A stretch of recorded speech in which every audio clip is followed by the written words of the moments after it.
Stop scrolling for a second. If life has felt weirdly quiet lately, that silence isn't a glitch. It's the exact thing that shows up on the eve of something huge. You'll see small, strange patterns first. A pause in the noise.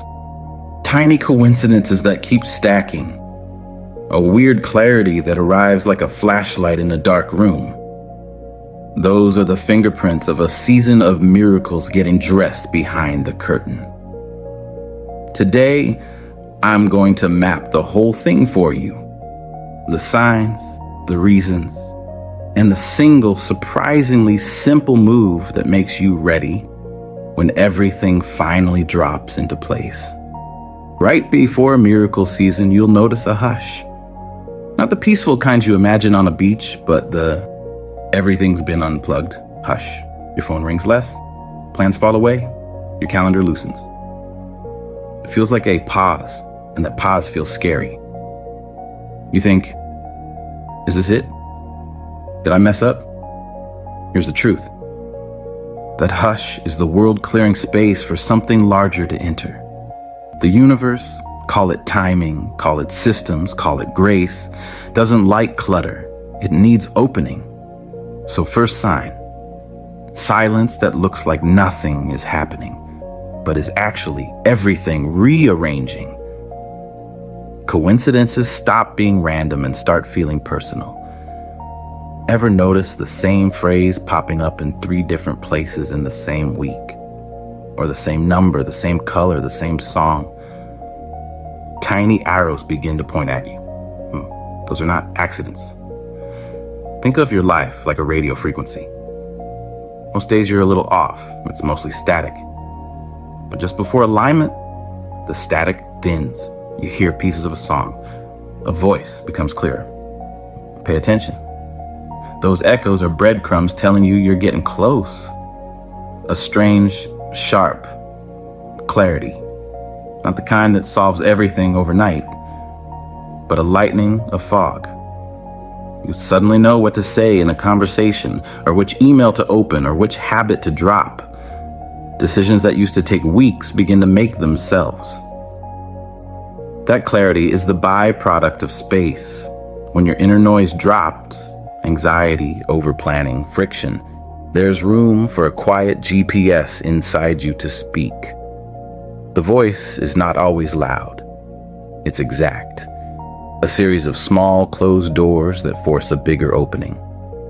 You'll get rejections, a job you thought was secure, a relationship you clung to, a plan you were sure of, and it'll sting.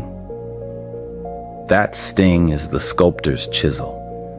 When the old form is removed, the new one can be shaped. It looks like loss, but often it's the only way something better can get in. The painful cut creates the space for a fit that the old life never could have allowed. People begin to show up in a different way.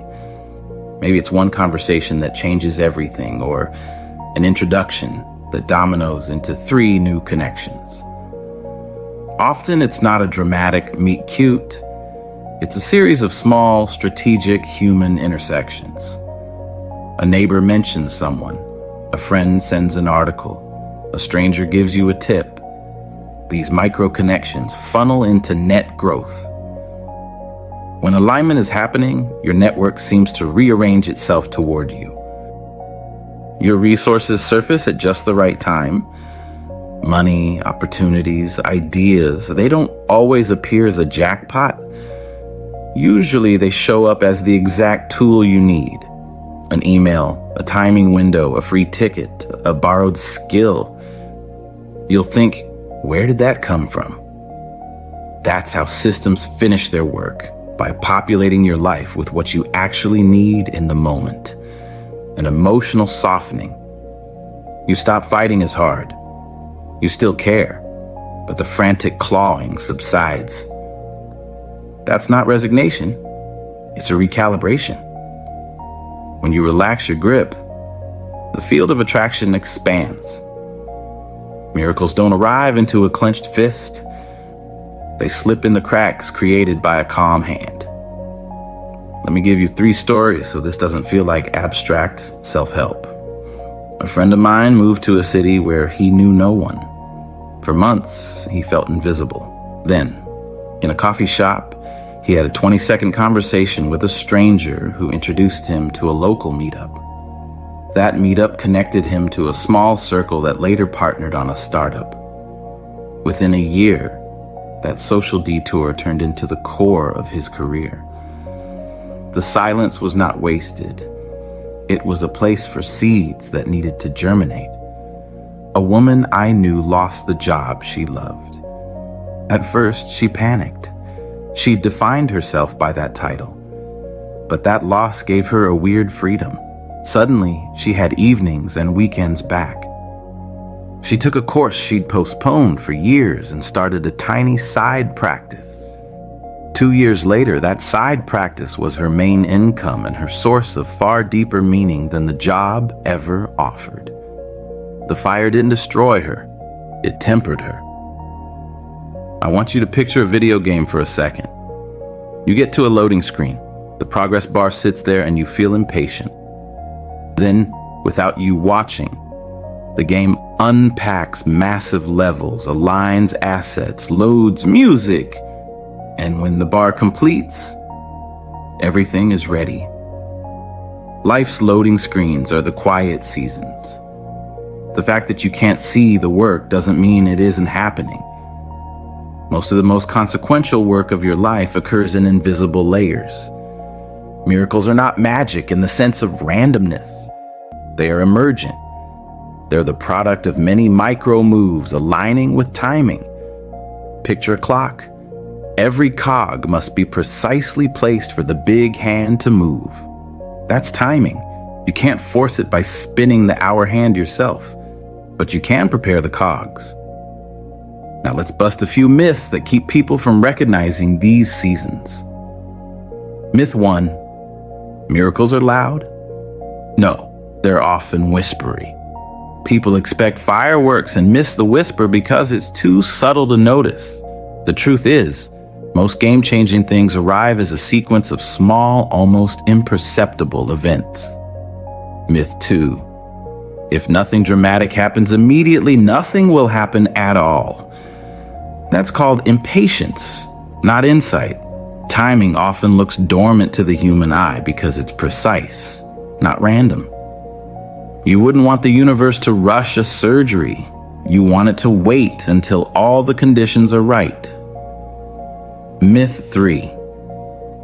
You must earn the miracle with sweat alone. Hard work matters, but effort without alignment can be wasted. Imagine rowing against a tide. You can be the hardest worker in the world and still drift backward. The smarter move is to row when the tide turns in your favor. If you're nodding and thinking, okay, I see the signs, but how will I know for sure I'm in a miracle season? Here are the micro confirmations to look for that turn intuition into evidence. First confirmation, repetition. When a theme repeats in different contexts, a phrase in a book, a line in a podcast, that same idea from 3 different people, that repetition is a protocol. Notice the message. It's the universe's way of sending the same memo from different departments. Second confirmation. Small tests that get easier. Doors that used to be locked begin to creak. Conversations that would have felt awkward become natural. That easement is alignment making way for momentum. Third confirmation. Synchronicity that solves problems. You'll find exactly the resource you need at exactly the moment you need it. Not a coincidence, a calibration. Now let me deal with the panic that comes when silence turns into pressure. You'll want to fix the silence with busyness. Don't. There's a difference between productive work and anxious motion. Productive work aligns with your center. Anxious motion fills empty space with motion to avoid discomfort. Use the silence to deepen, not to drown it with noise. You'll also need language for the people around you. Not everyone will understand this hush. Some will panic and try to push you into constant action. That's okay. Explain simply, I'm not doing less. I'm shifting the way I prepare. Boundaries are a miracle's best friend. Let's talk about fear for a second. Fear loves quiet because it fills it with stories. When the calendar lightens, fear whispers that you're failing. Answer that fear with curiosity instead of force. Ask, what is this freeing me to do? Curiosity disarms panic. It turns story into data. Now, here's the part that matters for your daily life.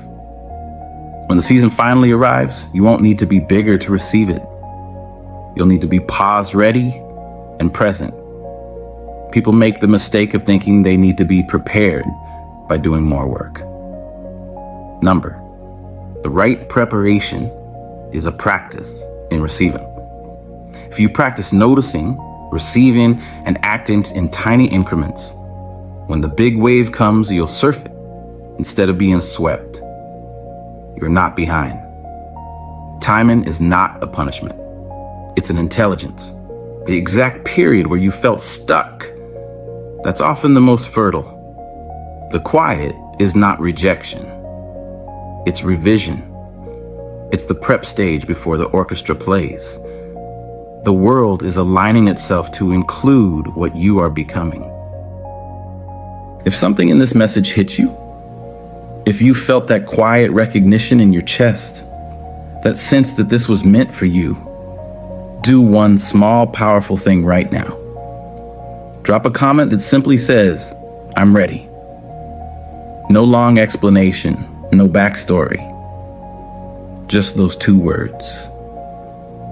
Because when you write them, you're not wishing anymore. You're declaring alignment. It's your signal to life that you're done waiting and open to receive. That comment isn't for the algorithm. It's a vow to yourself. And if you know someone standing on the edge of their own turning point, share this with them and tell them to type, I'm ready too. Because sometimes the simplest declaration is the doorway to everything that's been waiting. This message isn't a promise about timing. It's a proof of pattern. If you pay attention, you'll see this right before your season of miracles. And when it arrives, don't spend the first days wondering if you deserve it. Receive, steward, and move with the momentum. Miracles don't land in clenched fists. They settle into hands that are open and ready. You don't have to chase. Stand where you are. Clear the noise. Notice the signs and receive. The season is already lining up. This moment is one of the clues. Keep your senses on. Keep your heart steady. The best is not ahead of you. It's already forming behind the scenes.